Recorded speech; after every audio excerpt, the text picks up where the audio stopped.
Mainly মুখ্যমন্ত্রী প্রথম দিন থেকে আমাদের সঙ্গে যে বিরোধিতা করে আসছেন যাতে আমরা বিচার না পাই, সেই যে চেষ্টা চালাচ্ছেন এবং তার প্রশাসন যন্ত্র দিয়ে তিনি ব্যবহার করছেন, যার বিরুদ্ধে প্রতিবাদ করতে এবং মুখ্যমন্ত্রীকে চোখতলা থেকে নামানোর জন্য আমরা নবান্ন অভিযান করি। আমাদের তো মুখ্যমন্ত্রী তো দলের একজন প্রতিনিধি। আমাদের রাজ্যের যে মুখ্যমন্ত্রী তিনি রাজ্যের মুখ্যমন্ত্রী নন, তৃণমূলের একজন মাত্র প্রতিনিধি। রাজ্যের মুখ্যমন্ত্রী যদি হতেন তাহলে মানুষের সঙ্গে মানুষের ভালো করার জন্য চিন্তা করতেন। উনি ভোট কেনা ছাড়া এই পশ্চিমবঙ্গের যে কোনো প্রকারে ভয় দেখিয়ে হোক, টাকা দিয়ে হোক, যে কোনো ভোট কিনে ক্ষমতায় থাকা ছাড়া আর কিছু উনি ভাবেন। একজন মুখ্যমন্ত্রী একজন সরকারি কর্মচারী, বড় পদাধিকারী ছাড়া কিছুই নয়, কিন্তু তিনি সেই প্রশাসনকে, সমস্ত প্রশাসনকে উনি ব্যবহার করেন।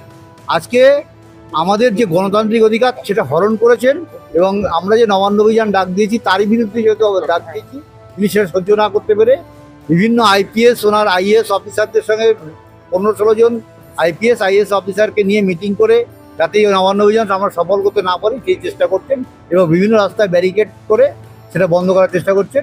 মানুষের যে স্বতঃস্ফূর্ত আন্দোলন উনি বন্ধ করতে দিতেই পারবেন।